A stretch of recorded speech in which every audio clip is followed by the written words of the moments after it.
Hello बच्चों, welcome to the lecture number 4 of class 10th science. Last lecture में हम बहुत अच्छे से डिस्कस कर चुके हैं about plane mirrors. Plane mirror क्या होता है, कैसे बनता है, इमेज फॉर्मेशन किस तरह से होती है प्लेन मिरर में, हमने प्रैक्टिकली यहाँ पर समझा था। आज जो टॉपिक हम लेने जा रहे हैं that is about spherical mirrors. कोशिश करेंगे स्फेरिकल मिरर्स को भी थोड़ा सा इंटरेस्टिंग तरीके से आपको समझाने की, और उम्मीद करूंगा कि आप लोग जो भी मैं यहाँ पे आपको चीज़ें बताऊंगा उनको अच्छे से अपने कॉपी में नोट डाउन करेंगे, अच्छे से समझेंगे।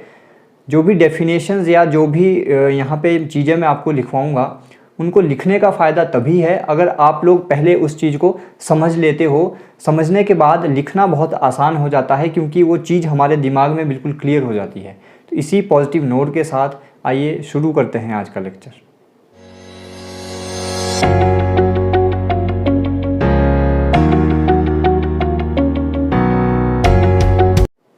तो स्फेरिकल मिरर को समझने से पहले तो एक डाउट अपने दिमाग में क्लियर कीजिए, वो है difference between circle and sphere. तो आप में से कुछ लोगों को तो पता होगा that circle is a 2 dimensional body and sphere is a 3 dimensional body. मैं यहाँ पर बोर्ड पर जब सर्कल या स्फीयर बनाऊँ तो दिखने में वो दोनों एक जैसे होंगे क्योंकि board is a 2 dimensional body. हम यहाँ पर 2 डायमेंशनल बॉडी को दिखा सकते हैं, लेकिन थोड़ा सा प्रैक्टिकली सोचिए। जो घरों में आपके प्लेट होती है that is a circular object and this ball is a 3D object, this is sphere, this is a spherical body. पहले दिमाग में क्लियर कर लीजिए क्योंकि यहाँ पर मैं जो डायग्राम दिखाऊंगा वो आपको एक सर्कल की फॉर्म में दिखेगा, लेकिन मैं वो यहाँ पे एक स्फीयर दिखाऊंगा और स्फीयर कुछ इस तरह से होगा। अंदर से देखिए खोखला होगा, ये बॉल अंदर से खोखली है, हॉलो है। This is a spherical body. और सर्कल क्या होगा, दिमाग में अज्यूम कीजिए या अपने घरों में आपने देखी होंगी, रोज़ हम खाना खाते हैं, जो प्लेट्स होती हैं दोज आर सर्कुलर ऑब्जेक्ट्स। और जब भी मैं सर्कुलर ऑब्जेक्ट या एक स्फेरिकल ऑब्जेक्ट को बोर्ड पर दिखाना चाहूँ तो किस तरह से दिखाऊंगा, दोनों को हम इसी तरह से दिखाते हैं। तो दोनों की रिप्रेजेंटेशन बिल्कुल एक जैसी है। तो यहाँ पे कंफ्यूज मत होइएगा। मैं यहाँ पर जो ऑब्जेक्ट दिखाऊंगा दैट इज़ स्फेरिकल ऑब्जेक्ट। ये बॉल अपने दिमाग में क्लियर रखिएगा। देखिए this ball is a spherical object. अब हमें इसका एक स्फेरिकल मिरर बनाना है। कैसे बनाएंगे, हमने एक बॉल कंसीडर की, let this ball is made of glass. मान लेते हैं ये स्फेरिकल जो ऑब्जेक्ट है this is made up of glass. तो इसका मिरर हम कैसे बनाएंगे, देखिए मैं क्या करूँगा, इस स्फेरिकल बॉल को कुछ यहाँ से काट दूंगा। यहाँ से काटने के बाद मैं डायग्राम यहाँ पर ड्रॉ कर रहा हूँ। यहाँ से काटने के बाद मुझे कुछ ऐसा दिखाई देगा और ये रहा। अगर मैं स्फीयर कंप्लीट करूं सो दिस ये वाला पार्ट मुझे दिखाई देगा। अगर इसे मैं नाम दे दूं M डैश, और ये बिल्कुल इसी तरह होगा जैसे आपको ये दिखाई दे रहा होगा। हमने क्या किया, एक पूरा स्फीयर था, स्फीयर में से एक छोटा सा पार्ट हमने काट दिया। छोटा सा पार्ट काटने के बाद आपको ये कुछ इस तरह का दिखाई देगा। तो ये मैंने इसका बिल्कुल साइड व्यू बनाया है। दिस इज साइड व्यू, आपको दिखा भी दूंगा अभी। This is side view. देखिए साइड व्यू कैसे ऐसा दिखेगा, ये रहा साइड व्यू। जब आप साइड से देखेंगे तो आपको क्या दिखेगा, आपको बिल्कुल ये कर्व दिखाई देगा जो मैंने यहाँ पे बनाया है। दिस इज, अगर मैं इस कर्व के एक पार्ट को सिल्वर से पॉलिश कर दूं, एक पार्ट को सिल्वर से पॉलिश कर दूं, मैंने आपको बताया था पॉलिश्ड पार्ट को हम कैसे दिखाते हैं। एक पार्ट को हमने कर दिया सिल्वर पॉलिश्ड, तो दूसरी साइड क्या बन जाएगी, दूसरी साइड बन जाएगी रिफ्लेक्टिंग सरफेस। ये हम ऑलरेडी पढ़ चुके हैं प्लेन मिरर में। और हमेशा ध्यान रखिएगा रिफ्लेक्टिंग सरफेस को हम हमेशा लेफ़्ट में दिखाएंगे। ये की पॉइंट आप चाहे तो नोट डाउन भी कर लें। ये key point key point is we will always show, ये हमारी अपनी समझ के लिए है, एग्जाम में ऐसी चीज़ नहीं लिखनी है। We will always show reflecting surface, जहाँ से लाइट रिफ्लेक्ट होगी, ऑन द लेफ्ट साइड। ये तो बनाया मैंने इसका side view, this is a side view. चाहे तो आप नीचे ये डंडी भी लगा सकते हैं जो हमें यहाँ पे दिख रही है, लेकिन ये हमारे काम की नहीं है तो मैं यहाँ पे शो नहीं कर रहा। अगर मैं इसका फ्रंट व्यू दिखाना चाहूँ तो फ्रंट व्यू कुछ ऐसा दिखेगा, फ्रंट व्यू कुछ ऐसा दिखेगा, बीच से हॉलो होगा ये। तो इसको हम कैसे दिखाएंगे, कुछ ऐसे दिखेगा, this is hollow and this view is front view. जब मैं इस स्फीयर को, जिसका सेंटर कुछ यहाँ पर था, इस स्फीयर को अगर मैं यहाँ से काटूँ, यहाँ से काटने के बाद हमें कुछ ऐसी शेप दिखाई देगी, कुछ ऐसी शेप दिखाई देगी जो यहाँ पे हमने ड्रॉ कर रखी है। इसके एक साइड को हमने कर दिया पॉलिश, सिल्वर पॉलिश कर दिया। तो ये जो ये वाला फेस होगा, ये सामने वाला face, it will become reflecting surface. और जब मैं इस फेस की तरफ देखूंगा तो मुझे अपनी इमेज दिखाई देगी and it will become a spherical mirror. अभी डिफ़ाइन भी करेंगे, किस तरह से डिफ़ाइन करते हैं। तो आपको पहले ये चीज़ बिल्कुल क्लियर है किस तरह से हमने स्फेरिकल मिरर क्रिएट किया। हमने एक स्फेरिकल बॉल ली, इस स्फेरिकल बॉल को यहाँ से एक साइड से काट दिया। एक साइड से काटने के बाद हमें कुछ ऐसी शेप दिखाई देगी, बॉल गिर गई, हमें कुछ ऐसी शेप दिखाई देगी, कुछ ऐसी शेप जो हमने यहाँ पे इसका साइड व्यू ड्रॉ किया है। इसके अगर एक साइड को मैं पॉलिश कर दूं, सिल्वर से पॉलिश कर दूं, तो दूसरी side, second side will become reflecting surface. और उस रिफ्लेक्टिंग सरफेस में अगर मैं देखूं तो मुझे अपनी इमेज दिखाई देगी। ये आप घरों में भी चेक कर सकते हैं जो हमने यहाँ पे ड्रॉ किया है। And this is the front view. Front view हमारे जो हम जितने भी आगे रे डायग्राम ड्रॉ करेंगे हमारे काम का नहीं है, तो हम फ्रंट व्यू को कंसिडर नहीं करेंगे। फ्रंट व्यू दिखाने का मतलब यही था कि ये पार्ट आपको दिखेगा, दिस इज़ हॉलो, जो यहाँ पे हमने दिखाया है, दिस इज़ हॉलो। अगर यहाँ पे आप एक चीज़ नोट करें तो this is the centre of sphere. तो यहाँ जैसे कहीं स्फीयर का सेंटर होगा, ये जो मिरर क्रिएट हुआ है, ये जो मिरर बना है, अगर आप देखें दिस इज़ कर्व्ड इनवर्ड, ये सेंटर की तरफ को कर्व है। देखिए दो चीज़ें होती हैं, एक होती है स्ट्रेट लाइन और एक होता है कर्व। कर्व का मतलब कुछ मुड़ा हुआ। तो ये जो मिरर हमने यहाँ पे बनाया है ये सेंटर की तरफ को मुड़ा हुआ है, यानी अंदर की तरफ को मुड़ा हुआ है। तो हम बोल सकते हैं दिस इज कर्व्ड इनवर्ड। अभी इन चीज़ों की ज़रूरत पड़ेगी। आई होप आपको समझ आया होगा हमने क्यों लिखा कर्व्ड इनवर्ड, क्योंकि ये अंदर की तरफ को मुड़ा हुआ है, अंदर की तरफ को मुड़ा हुआ है। अब देखिए दूसरी चीज़ पे आते हैं।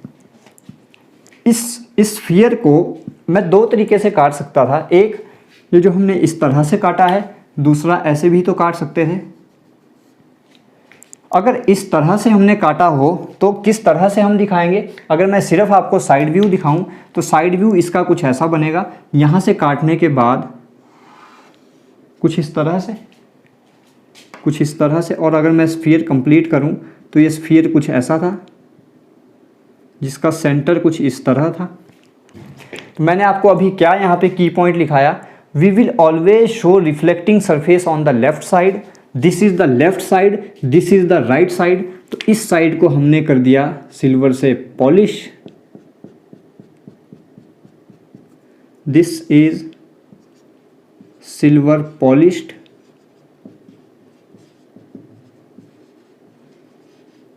and it will become reflecting surface।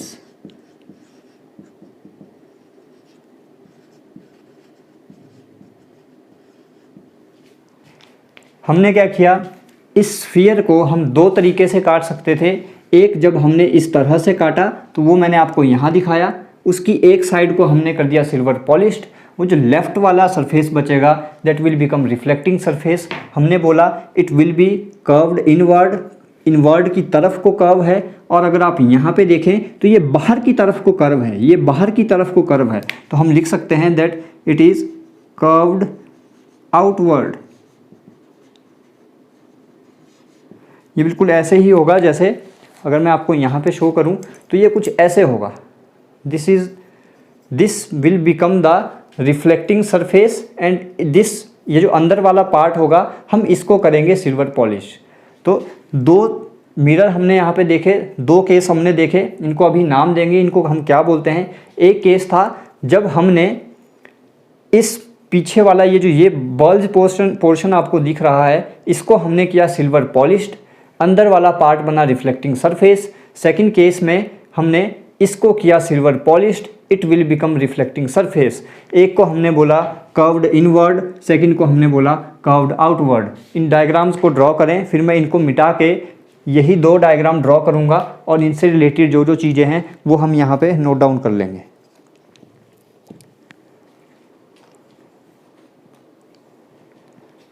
अब मैं इन सबको मिटा के सिर्फ ये दो डायग्राम ड्रॉ करता हूँ, फिर इनसे रिलेटेड स्फेरिकल मिरर की डेफिनेशन और इनसे रिलेटेड जो और टर्म्स हैं वो यहाँ पे नोट डाउन कर लेते हैं।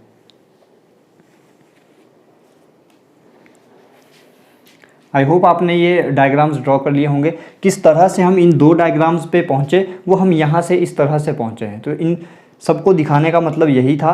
अगर मैं आपको डायरेक्टली यही दिखा देता तो शायद आपको कन्फ्यूज़न होता कि हम किस तरह से ये मिरर बनाते हैं, किस तरह से हमने बनाए, एक स्फीयर से इनको काटा है। तो अब ये दो डायग्राम मैं आपके सामने यहाँ पे ड्रॉ करता हूँ, फिर इनसे रिलेटेड डेफिनेशंस और जो बाकी टर्म्स हैं वो हम लिख सकते हैं।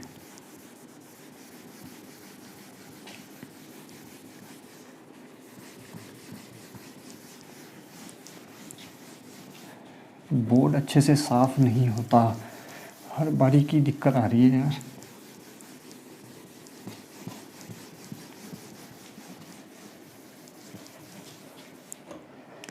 अब जो दो हमने यहाँ पे मिरर बनाए वो दोनों आपके सामने यहाँ पे मैं बना रहा हूँ। यहाँ पे बनाते हैं। The first one is like this. हमने इस साइड को किया था silver polished, this side is silver polished. और हमने कहाँ से काटा है ये, अगर मैं कंप्लीट स्फीयर आपके सामने यहाँ पे दिखाऊं तो कुछ इस तरह का स्फीयर था जिसमें से हमने ये पोर्शन काटा है। This was the centre of sphere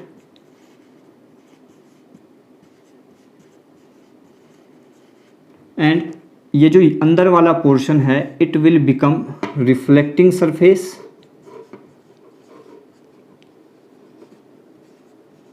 reflecting surface को हम हमेशा लेफ्ट साइड में दिखाएंगे। दिस इज, और कैसा था ये, कर्व्ड इनवर्ड, अंदर की तरफ को था, curved inward.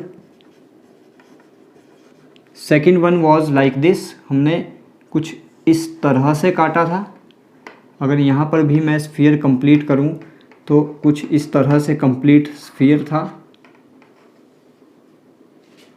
This was the centre of sphere.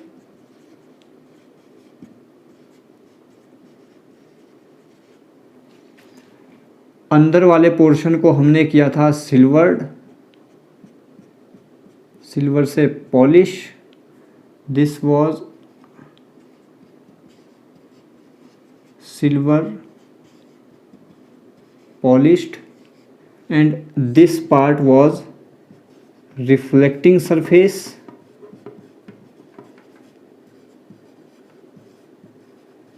और ये कैसा है, कर्व्ड आउटवर्ड, बाहर की तरफ को कर्व है, बाहर की तरफ को कर्व है, कर्व्ड आउटवर्ड। अब यहाँ से हमें डेफिनेशन लिखनी है स्फेरिकल मिरर की। तो स्फेरिकल मिरर क्या हैं? Spherical mirrors are those mirrors in which the surfaces are either curved inward और कर्व्ड आउटवर्ड। तो इसी तरह से हम डेफिनेशन लिख सकते हैं। spherical mirrors are those mirrors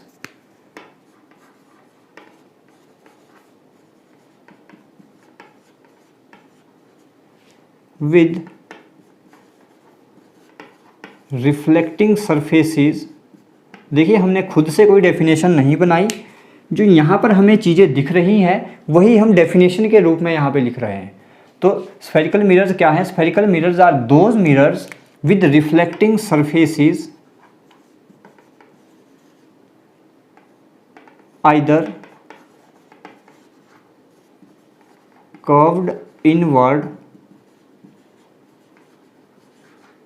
or curved outward। मुझे नहीं लगता किसी को इस डेफिनेशन में कोई दिक्कत होगी। स्फेरिकल मिरर्स वो मिरर्स हैं जिनके जो रिफ्लेक्टिंग सरफेस है या तो ये कर्व्ड इनवर्ड हैं या ये कर्व्ड आउटवर्ड हैं। यही डेफिनेशन हमने यहाँ पे स्फेरिकल मिरर की लिखी है। एक डेफिनेशन हम और लिख सकते हैं। एक डेफिनेशन आप और क्या लिख सकते हो? उससे पहले एक और चीज़, कई स्टूडेंट्स की बीच बीच में क्वेरी आती है कि सर जो आपने बोर्ड पे लिखा है वो विजिबल नहीं है। तो बच्चों आपको एक बात बताना चाहूँगा कि जो भी लेक्चर हम यहाँ पे कंडक्ट कर रहे हैं ये फुल HD में वीडियो रिकॉर्ड हो रही है।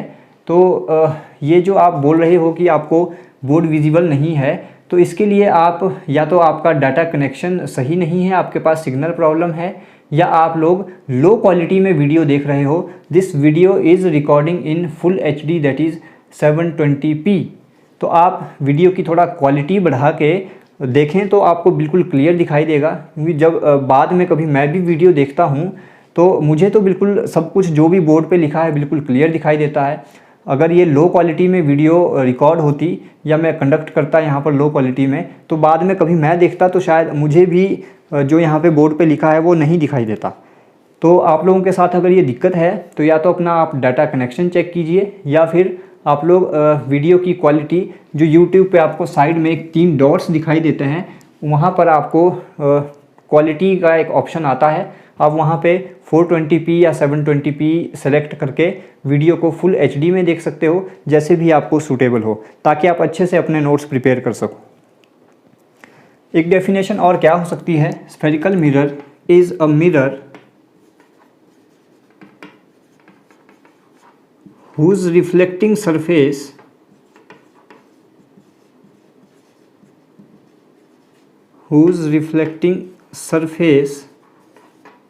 is a part of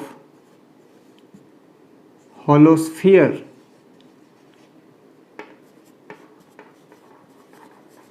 ये जो मिरर बने हैं, ये जो 2 मिरर बने हैं, ये दोनों मिरर किसका पार्ट हैं? एक हॉलोस्फीयर का ही तो पार्ट है, हॉलोस्फीयर के ही तो पार्ट हैं। हॉलोस्फीयर से ही तो हमने दोनों को काटा है। तो वही हमने लिखा, spherical mirror is a mirror whose reflecting surface is a part of हॉलोस्फीयर।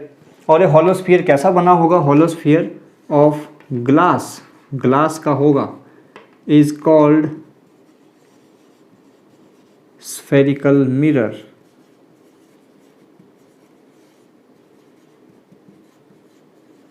तो ये 2 डेफिनेशंस हैं, आप दोनों को ध्यान रखें, कोई रट्टा नहीं मारना है। हमने कैसे क्रिएट किए? जब भी अगर आपको कभी एग्ज़ाम में स्फेरिकल मिरर के बारे में लिखने को आता है तो सबसे पहले अज्यूम कीजिए एक बॉल, हमने बॉल को ड्रॉ किया बोर्ड पे। कैसे ड्रॉ करेंगे? एक सर्कल की तरह बनेगी, क्योंकि 2D में हम यहाँ पे दिखा सकते हैं, लेकिन दिमाग में रखिएगा बीच से हॉलो है। फिर हमने क्या किया? हमने 2 साइडों से उस बॉल को काटा। एक पार्ट कुछ ऐसा बनेगा जिसके एक साइड को हमने कर दिया सिल्वर से पॉलिश। हमेशा ध्यान रखना है लेफ़्ट वाला जो फेस होगा, लेफ़्ट वाला जो सरफेस होगा, उसको हम हमेशा दिखाएंगे रिफ्लेक्टिंग सरफेस। तो दूसरी साइड को हमने कांटों से दिखा दिया कि ये सिल्वर पॉलिश्ड है। ऐसे ही हम दिखाते हैं, हमने प्लेन मिरर में भी देखा था। फिर दूसरा पार्ट अगर हम दूसरी साइड से काटें तो एक साइड को हमने कर दिया सिल्वर पॉलिश्ड, और जो लेफ़्ट वाला सरफेस होगा दैट इज़ रिफ्लेक्टिंग सरफेस। एक है कर्व्ड इनवर्ड, ये रिफ्लेक्टिंग सरफेस अंदर की तरफ को कर्व है, अंदर की तरफ को कर्व है, ये बाहर की तरफ को कर्व है। तो एक को बोल दिया कर्व्ड इनवर्ड, एक को बोल दिया कर्व्ड आउटवर्ड। वहीं से एक डेफिनेशन बन गई that spherical mirror is a mirror whose reflecting surfaces are either curved inward और कर्व्ड आउटवर्ड, एक डेफिनेशन। दूसरी डेफिनेशन कैसे बन गई कि ये जो दोनों टाइप के मिरर बने हैं, कर्व्ड इनवर्ड और कर्व्ड आउटवर्ड, दोनों ही होलोस्फीयर का पार्ट हैं, दोनों ही होलोस्फीयर से हमने काटा है। तो हमने वही लिखा that spherical mirror is a mirror whose reflecting surfaces is the part of hollow sphere, और होलोस्फीयर किस चीज़ का बना होगा, that is of glass, are called spherical mirrors. दोनों केसेस आपके सामने हैं और इन दोनों को हम क्या नाम देते हैं, अब हम लिख सकते हैं that spherical mirrors are of two types.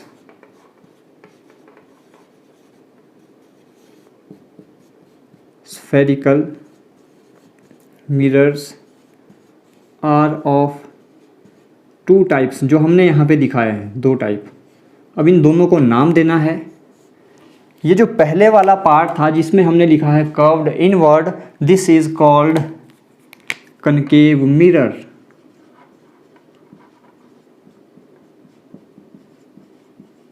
Diagram number 1 and the second one is called convex mirror.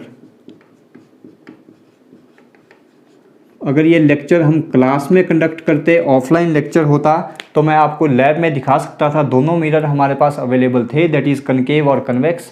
लेकिन फ़िलहाल यहाँ पे मेरे पास दोनों मिरर अवेलेबल नहीं हैं। कभी अवेलेबल होंगे तो आपको लाइव लेक्चर में वो भी दिखा दिया जाएगा। लेकिन आपके दिमाग में आई होप इस जो हमने एग्जाम्पल लिया था यहाँ से क्लियर होगा कि किस तरह के कनकेव और कन्वेक्स मिरर होंगे। कनकेव मिरर कैसा होगा, कनकेव मिरर में ये वाला पार्ट होगा, this will be reflecting surface, और इसका जो पीछे वाला पार्ट है वो होगा किस तरह का, वो होगा सिल्वर पॉलिश्ड। यानी कनकेव मिरर जब भी आपको कभी देखने को मिले तो वो कैसा होगा, वो मिरर कुछ ऐसा बीच से कुछ खोखला होगा और बिल्कुल पीछे की तरफ को बल्ज्ड होगा। और कभी आपको कन्वेक्स मिरर देखने को मिले तो कन्वेक्स मिरर में उल्टा होगा। कन्वेक्स मिरर में this will be the reflecting surface, this will be the reflecting surface, और ये जो पीछे वाली साइड बची, यानी ये साइड बची, this will be the silver polished. तो आप बिल्कुल ये चम्मच या कड़छी को दिमाग में रखें कि किस तरह से हमने दो मिरर क्रिएट किए थे। तो अब मैं अगर कनकेव मिरर को डिफ़ाइन करना चाहूँ तो किस तरह से हम लिख सकते हैं। सबसे पहले डेफिनेशन लिखते हैं कनकेव मिरर की। मैं यहाँ पे एक लाइन ड्रॉ कर लेता हूँ ताकि आपको कन्फ्यूज़न ना रहे। यहाँ पे मैं डेफिनेशन लिखने जा रहा हूँ, that is of concave mirror. Concave mirror is a spherical mirror, एक स्फेरिकल मिरर है। देखिए डेफिनेशन आपको ध्यान रखनी है, जो हमने चीज़ें यहाँ पे बोली हैं उसी को डेफिनेशन के रूप में लिखेंगे। Concave mirror is a spherical mirror with reflecting surface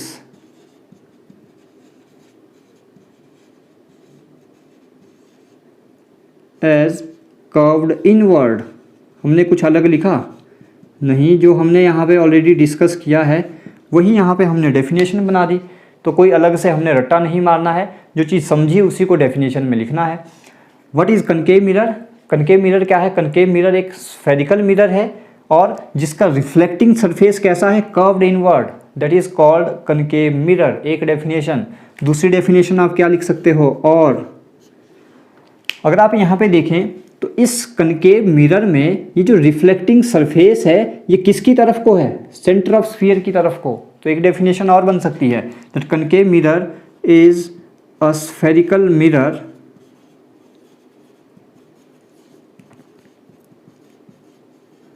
whose reflecting surface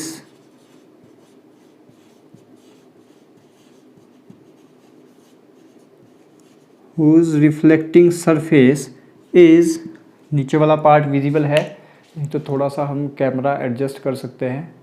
okay, is a spherical mirror whose reflecting surface is toward the center of sphere, is toward the centre of sphere. बेटा हमने कुछ अलग नहीं लिखा है, पहली definition तो बिल्कुल क्लियर थी। कनकेव मिरर क्या है? Concave mirror is a spherical mirror, एक स्फेरिकल मिरर है जिसका रिफ्लेक्टिंग सरफेस कैसा है, कर्व्ड इनवर्ड। और हमने दूसरी डेफिनेशन क्या लिखी, अगर आप देखें ये जो रिफ्लेक्टिंग सरफेस है, हमने क्या बोला, ये जो रिफ्लेक्टिंग सरफेस है, this was the reflecting surface, किसकी तरफ को है, ये सेंटर ऑफ स्फीयर की तरफ को। अगर मैं स्फीयर को कंप्लीट करूं तो ये जो रिफ्लेक्टिंग सरफेस है किसकी तरफ है, सेंटर ऑफ स्फीयर की तरफ को। और जो सिल्वर पॉलिश्ड है वो सेंटर ऑफ स्फीयर से अपोजिट साइड में है, सेंटर ऑफ स्फीयर से अपोजिट साइड में है silver part, silver polished part. तो हमने वही बिल्कुल सिंपल डेफिनेशन के रूप में यहाँ पे लिखा है। आई होप आपको ये क्लियर होगा। अब देखते हैं second, that is convex mirror. Convex mirror बिल्कुल इसका अपोजिट हम लिख सकते हैं। कन्वेक्स मिरर की आप डेफिनेशन किस तरह से लिखोगे, that is convex mirror is a spherical mirror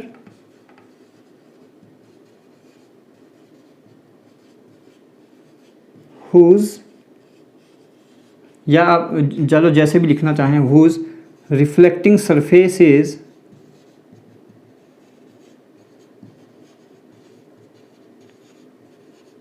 curved outward।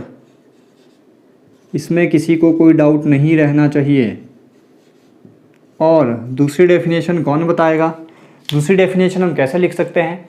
दूसरी डेफिनेशन देखो, इसका जो रिफ्लेक्टिंग सरफेस है ये सेंटर ऑफ स्फीयर से अपोजिट साइड में है।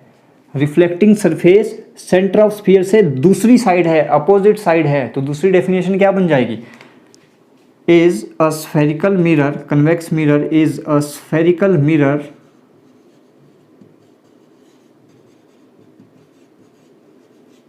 whose reflecting surface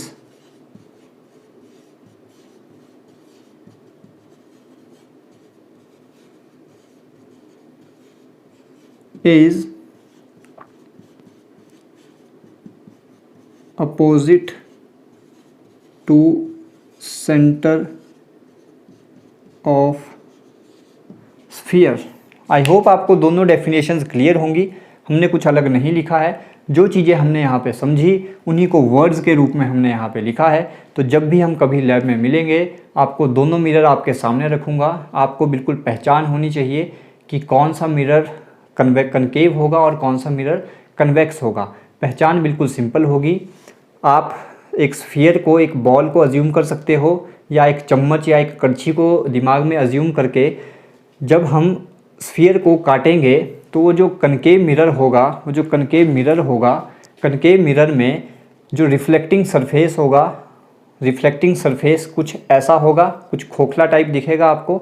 और जो दूसरी साइड होगी वो सिल्वर पॉलिश्ड होगी। वो हमें वहाँ पे देख के, मिरर देख के पता चल जाएगा कौन सी साइड पॉलिश्ड है, कौन सी साइड पॉलिश्ड नहीं है। अगर कुछ ऐसा आपको देखने को मिले जहाँ पर ये जो कुछ खोखला पार्ट होगा ये पॉलिश्ड नहीं है और दूसरी साइड पॉलिश्ड है, तो ये मिरर होगा कनकेव मिरर। और इसका अपोजिट, जब आपको ये जो खोखला पार्ट था, खोखला पार्ट आपको देखने को मिलेगा, वो पार्ट अगर सिल्वर पॉलिश्ड है और दूसरी साइड सिल्वर पॉलिश नहीं है तो वो होगा कन्वेक्स मिरर। लैब में जब भी मिलेंगे आपको दोनों दिखाए जाएंगे और आपसे पूछा जाएगा कौन सा कनकेव है, कौन सा कन्वेक्स है।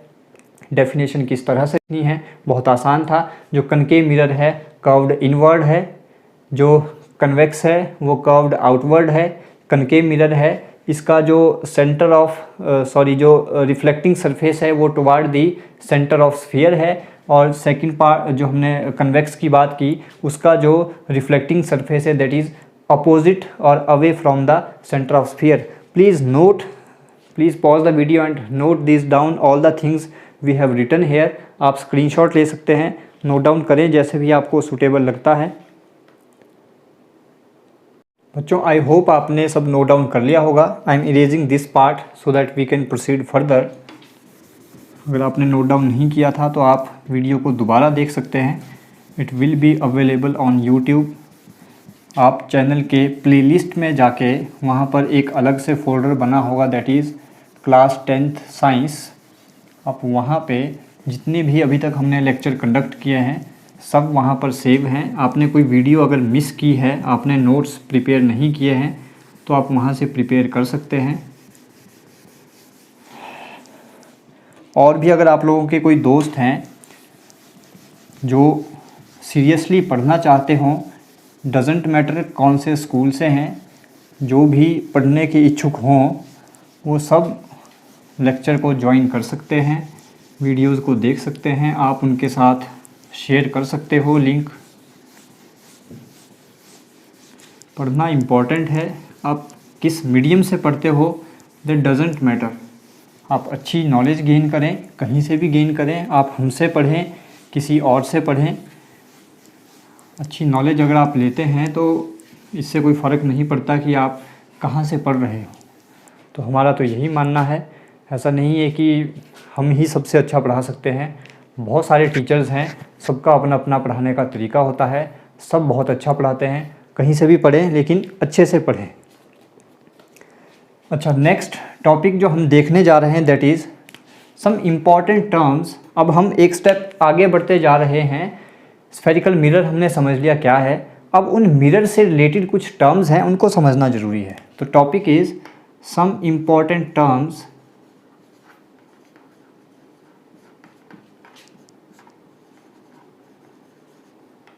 related to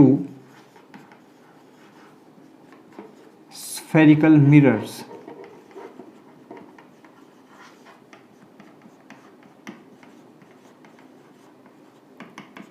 स्फेरिकल मिरर से रिलेटेड कुछ इंपॉर्टेंट टर्म्स, उनके लिए पहले मैं दोनों मिरर यहाँ पे ड्रॉ कर लेता हूँ ताकि हमें समझना थोड़ा आसान रहे।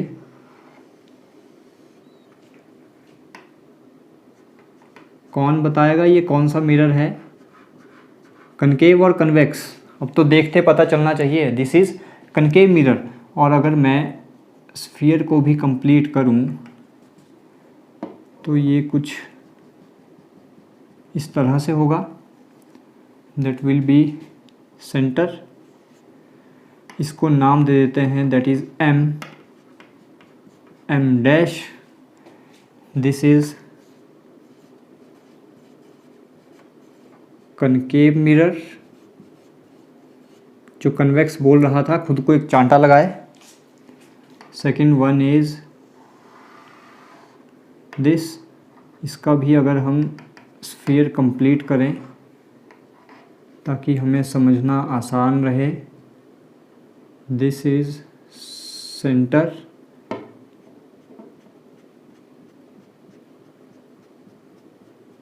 This is convex mirror and let this is M and this is M dash। तो ये दोनों हमने मिरर जो अभी पढ़े वो हमने यहाँ पे ड्रॉ किए हैं। सबसे पहली टर्म जो हम डिफाइन करने जा रहे हैं related to spherical mirror that is centre of curvature. बहुत ध्यान से इनको समझिएगा क्योंकि फर्दर आगे जो भी हम पढ़ने जा रहे हैं वहाँ पर हम इन्हीं नाम के साथ चीज़ों को पढ़ेंगे, that is centre of curvature, radius of curvature, pole, focus, aperture. तो जब तक आपके दिमाग में चीज़ें क्लियर नहीं होंगी आपको हमेशा कन्फ्यूज़न रहेगा कि किस चीज़ के बारे में बात हो रही है। सबसे पहली टर्म जो हम लेने जा रहे हैं that is centre of curvature. Denote कैसे करते हैं वो भी इम्पॉर्टेंट है। इसको हम डिनोट करेंगे हमेशा सी से, जो हमने यहाँ पे लिखा भी है सी। तो सी मतलब सेंटर ऑफ कर्वेचर। कैसे डिफाइन करोगे इसको देख के खुद ही बताएं, what will be the centre of curvature. ये सेंटर ऑफ कर्वेचर क्या है? एक स्फीयर का सेंटर ही तो है। स्फीयर मैंने आपके सामने यहाँ पे ड्रॉ कर रखे हैं, स्फीयर का सेंटर ही क्या होगा? That is centre of curvature. तो आप कैसे इसको लिखोगे? तो इसकी डेफिनेशन बहुत सिंपल हम लिख सकते हैं, it is the centre of sphere, it is the center of sphere of which mirror is the part। Mirror जिसका पार्ट है, of which mirror is the part is called center of curvature। और ये definition दोनों के लिए रहेगी, चाहे concave mirror हो चाहे कन्वेक्स मिरर हो, दोनों के लिए सी क्या है? Centre of sphere, centre of sphere. So what is centre of curvature? It is the centre of sphere of which mirror is the part is called centre of curvature. Now the second one is pole, denoted by capital P. What is pole? Pole क्या होगा? अगर मैं आपको यहाँ से दिखाऊं, ये कौन सा मिरर मैंने आपको दिखाया है, that is concave mirror. This is the reflecting surface and the backward जो मेरी तरफ को पोर्शन है दैट इज़ सिल्वर पॉलिश्ड. तो इसका ये वाला सेंटर रिफ्लेक्टिंग सरफेस का सेंटर इज़ कॉल्ड पोल. और अगर दूसरे की बात करूं कन्वेक्स की, तो रिफ्लेक्टिंग सरफेस का सेंटर इज़ कॉल्ड पोल. यहाँ पर हम कैसे दिखाएंगे? अगर कनकेव में दिखाना हो, ये रिफ्लेक्टिंग सरफेस है, रिफ्लेक्टिंग सरफेस का सेंटर इज़ कॉल्ड पोल, ये वाला पोर्शन, और इसमें centre, this is called pole denoted by P. तो हमने क्या बोला? मैंने आपको यहाँ से भी दिखा दिया. जो भी रिफ्लेक्टिंग सरफेस है उसका centre, that is called pole. Pole is the center of spherical mirror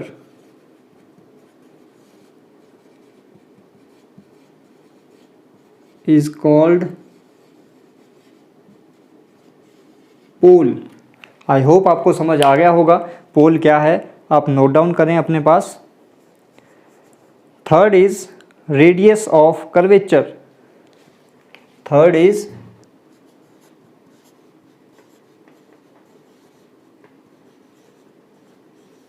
Radius of curvature denoted by capital R. तो रेडियस ऑफ कर्वेचर क्या होगा? सेंटर ऑफ कर्वेचर और पोल के बीच की डिस्टेंस.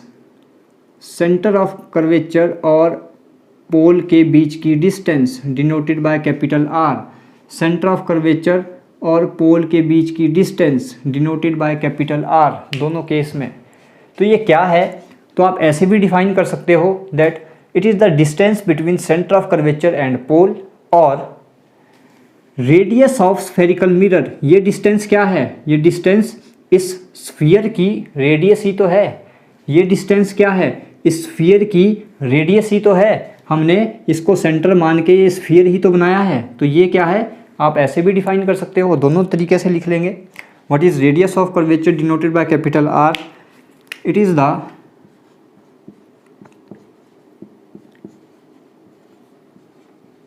Radius of sphere. दोनों cases के लिए. Of which, कौन से स्फीयर का? Of which mirror is the part. Mirror जिसका पार्ट है, of which mirror is the part is called radius of curvature.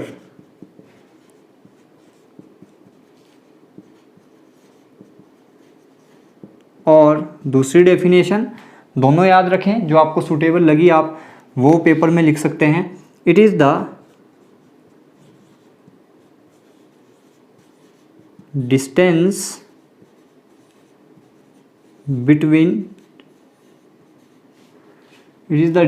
Between centre of curvature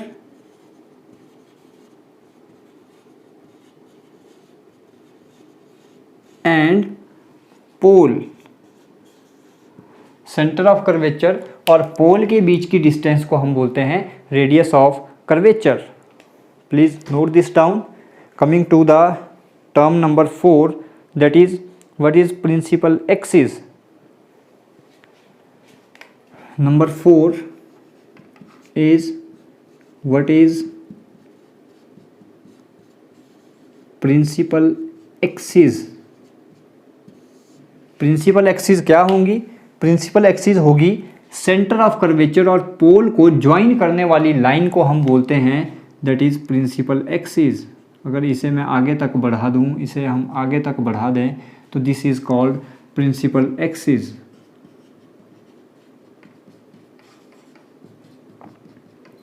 कौन सी लाइन को हमने प्रिंसिपल एक्सिस बोला? Principal axis is the line joining center of curvature and pole. What is principal axis? Principal axis is the line joining the center of curvature and pole. This line is called principal axis. Coming to the next definition, that is aperture. What is aperture?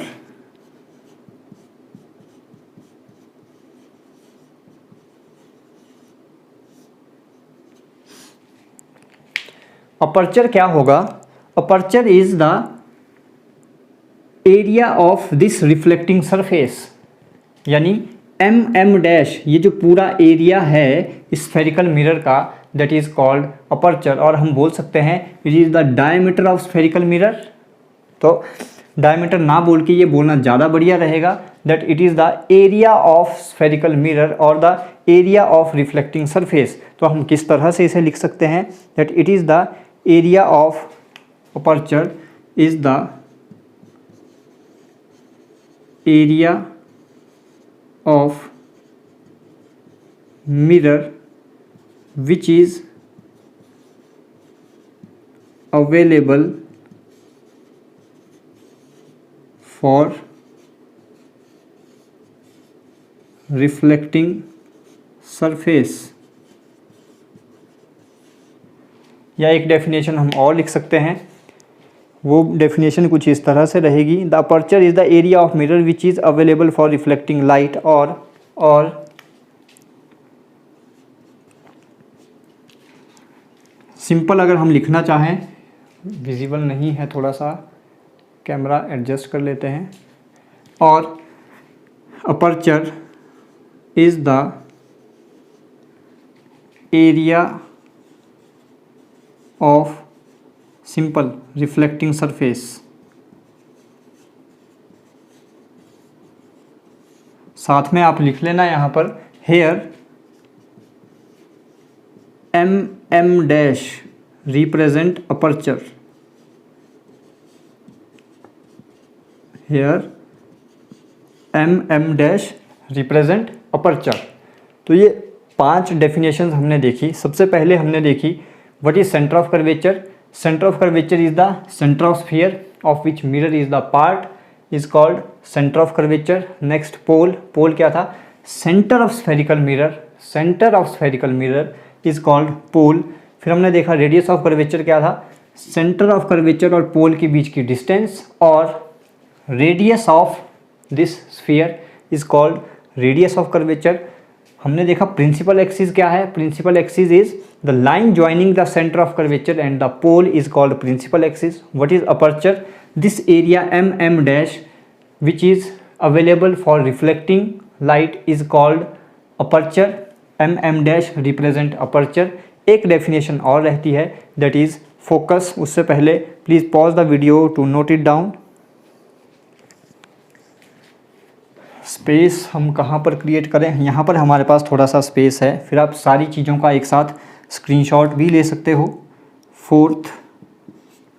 Fourth is that is focus. Focus के बारे में हम थोड़ा और detail में भी discuss करेंगे. अभी मैं आपको सिर्फ इसका थोड़ा सा हिंट दे रहा हूँ, और डिस्कस करेंगे फोकस के बारे में. बहुत इंपॉर्टेंट टर्म है फोकस. तो दोनों केसेस के लिए इसको मैं अच्छे से आपको समझाऊंगा.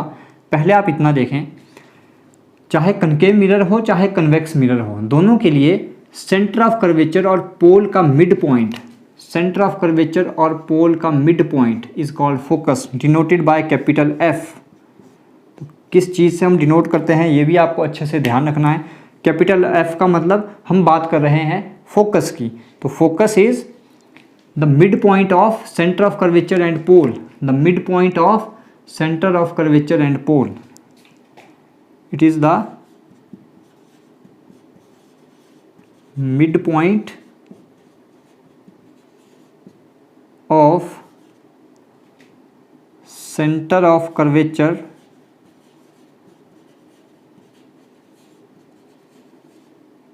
and pole. फोकस क्या है? सेंटर ऑफ कर्वेचर, और पोल का mid point is called focus. एक टर्म और आती है फिर इसी के साथ, this is definition number 6। Definition number 7, what is focal length?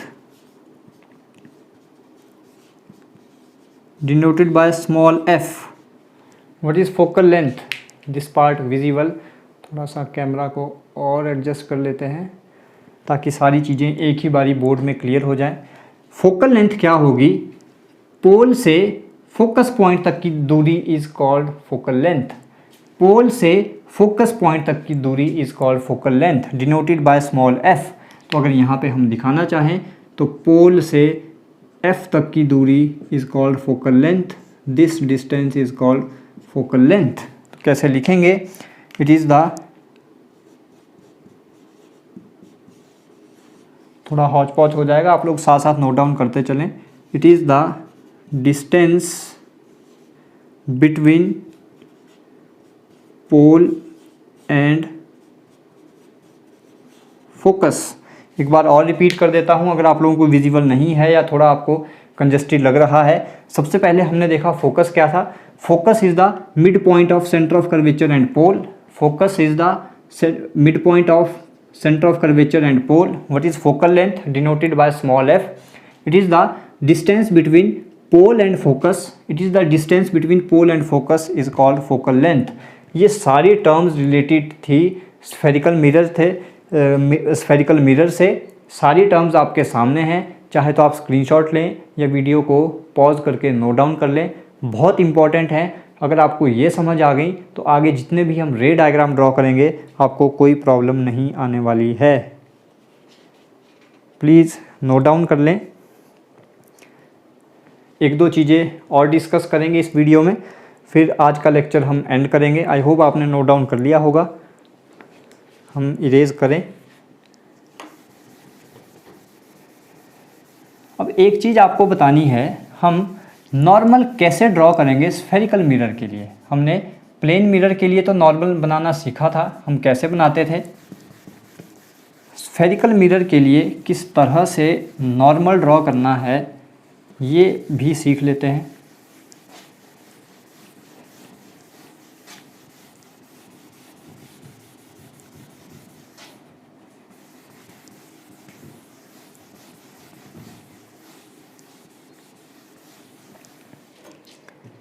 How to draw normal? How to draw normal in case of spherical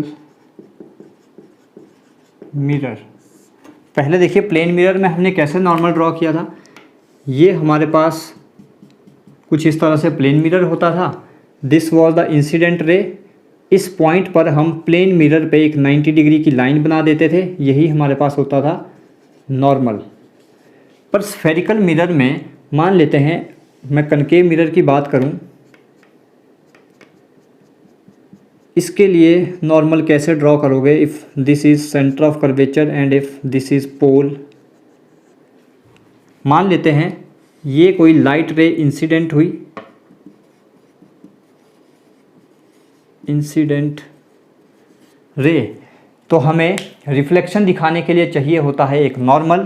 तो इस पॉइंट पर नॉर्मल कैसे दिखाओगे, ये बहुत बड़ी बात है। और बच्चे 12th पास कर जाते हैं, उन्हें यही पता नहीं चलता कि नॉर्मल कैसे ड्रॉ करना है स्फेरिकल मिरर के लिए। रट्टा मार लेते हैं, रट्टा नहीं मारना है।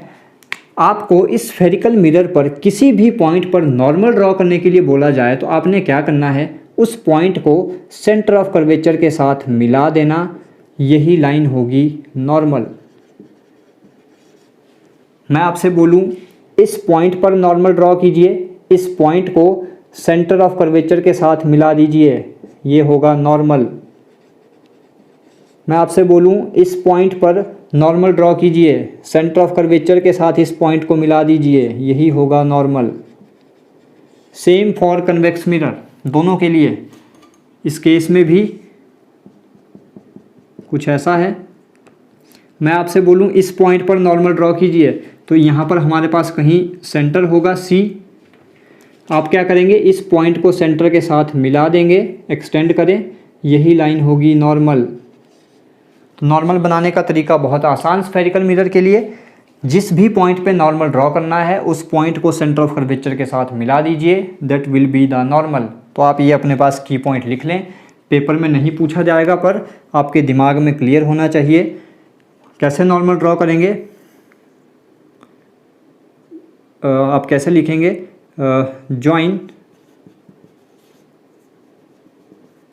Join the point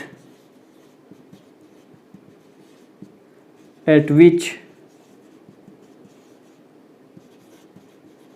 you have asked to make normal with center of curvature। शुद्ध हिंदी में लिखें ताकि आपको ध्यान रहे। कैसे लिखूंगा मैं शुद्ध हिंदी में, थोड़ा सा स्पेस क्रिएट करता हूँ। ये पॉइंट इंपॉर्टेंट होते हैं, हिंदी में लिखना इसलिए इम्पॉर्टेंट है क्योंकि हिंदी हमें बहुत आसानी से समझ आ जाती है। तो इसमें कोई शर्म वाली बात नहीं है कि हम हिंदी लिख रहे हैं, जैसे भी समझ आए उस लैंग्वेज में लिखें, दिमाग में क्लियर होना चाहिए। हमने क्या बोला, जिस पॉइंट पर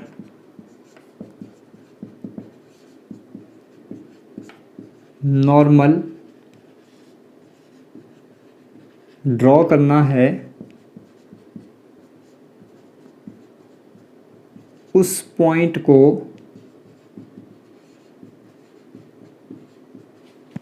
सेंटर ऑफ कर्वेचर के साथ मिला दें।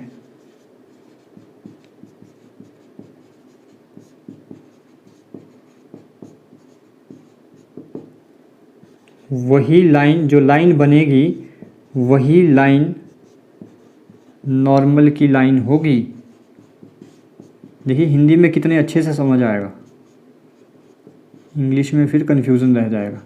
अपने पास हिंदी, पहाड़ी, जैसे भी आप लिखना चाहें, ये पॉइंट ज़रूर नोट डाउन करें, बहुत इंपॉर्टेंट पॉइंट है। आगे जाके जब भी मैं कहीं पर नॉर्मल ड्रॉ करूँगा तो कंफ्यूज मत होना कि सर ये लाइन आपने कैसे खींच दी, ये नॉर्मल कैसे है। ये तरीका है किसी भी कर्व्ड सरफेस पे नॉर्मल बनाने का। आप सेंटर के साथ मिला दीजिए, वो नॉर्मल होगा।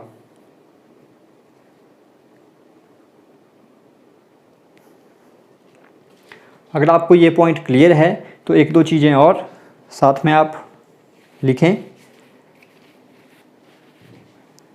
अगर ये आपको क्लियर है, ये डायग्राम आपने बनाया होगा, नहीं बनाया है तो वीडियो को पीछे जाके आप दोबारा ये डायग्राम साथ में बनाएं। एक दो चीज़ें आपको नोट डाउन करनी है की पॉइंट में, दैट इज़ ऑल द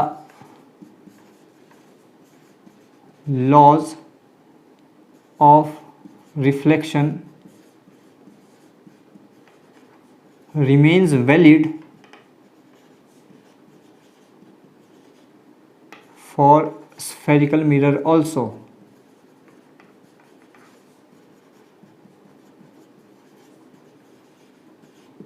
जितने भी लॉज ऑफ रिफ्लेक्शन हमने प्लेन मिरर में पढ़े थे वो सारे के सारे laws of reflection spherical mirror के लिए भी वैलिड हैं। लॉज ऑफ रिफ्लेक्शन क्या थे, angle of incidence will always be equal to angle of reflection, normal, incident ray and reflected ray all lies in same plane, आपको समझाया था। वो सारे के सारे लॉज इनके लिए भी वैलिड होंगे।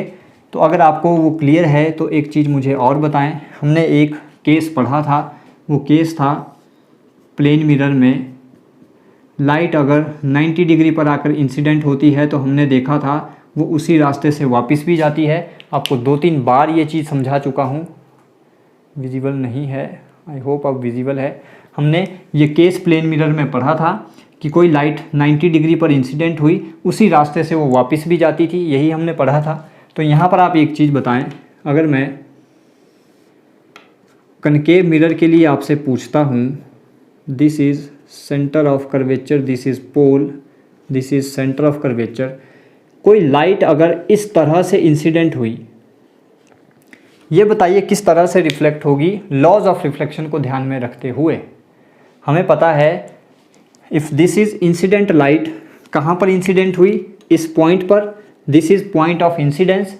इस पॉइंट पर हमें ड्रॉ करना होता है एक नॉर्मल, और अभी मैंने आपको बताया नॉर्मल कैसे ड्रॉ करेंगे। नॉर्मल कैसे ड्रॉ करेंगे, उस पॉइंट को सेंटर ऑफ कर्वेचर के साथ मिला दीजिए, यानी यही लाइन बनेगी नॉर्मल की।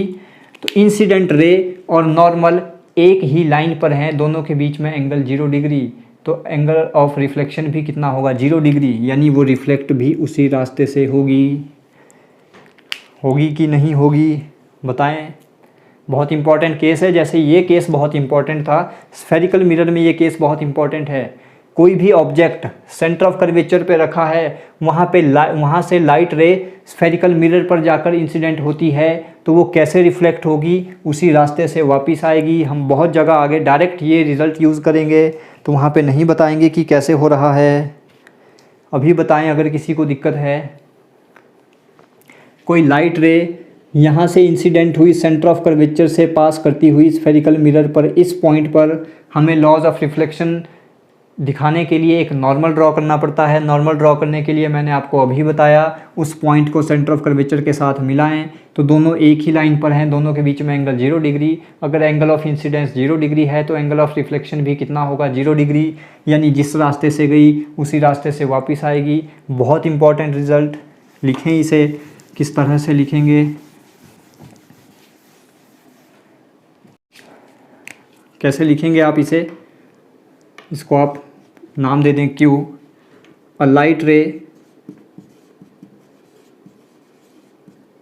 Incident at point Q। कहाँ से आई है लाइट रे, from centre of curvature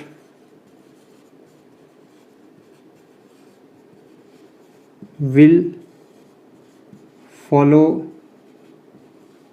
its original path after reflection। ये मैंने आपको शॉर्ट में लिखाया, आप इसे शुद्ध हिंदी में